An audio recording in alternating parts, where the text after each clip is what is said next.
Welcome to Same Spit, Different Face TV. Well, my opinions is facts, and if you don't like my opinions, you can start your own podcast.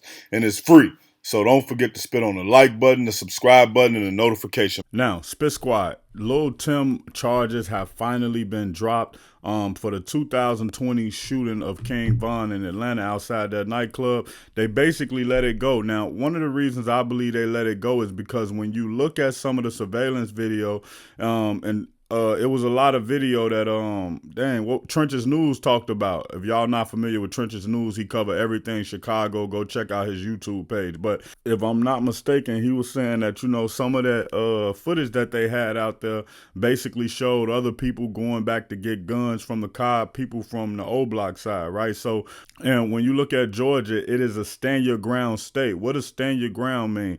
It means that you don't have to retreat if you feel like you're in danger, and you're able to use just as much force as the person who's bothering you is using. So if you can say that you're reasonably scared for your life, you feel, so what does that really mean? That means that with the reputation that King Von carry, with the footage of people going back to the car to allegedly get guns, with the police actually coming and shooting it out with some of the people and them saying that they had the guns on them, that's why they continued to shoot, you would look at that and you would say, well, he used reasonable force. That's how the court looking at it. And also, when you look at all of the other things that may or may not have involved King Von around the Atlanta area, man, it was a couple of things.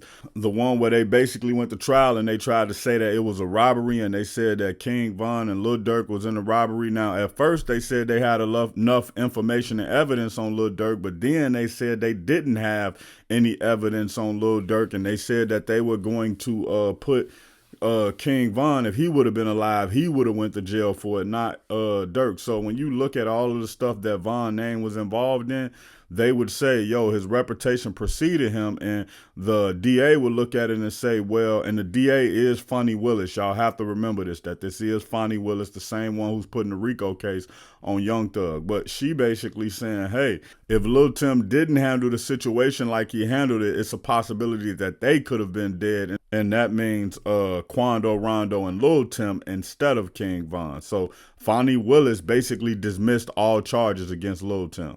Check out my original Chicago hood movie in the end screen, No Time to Play Fair.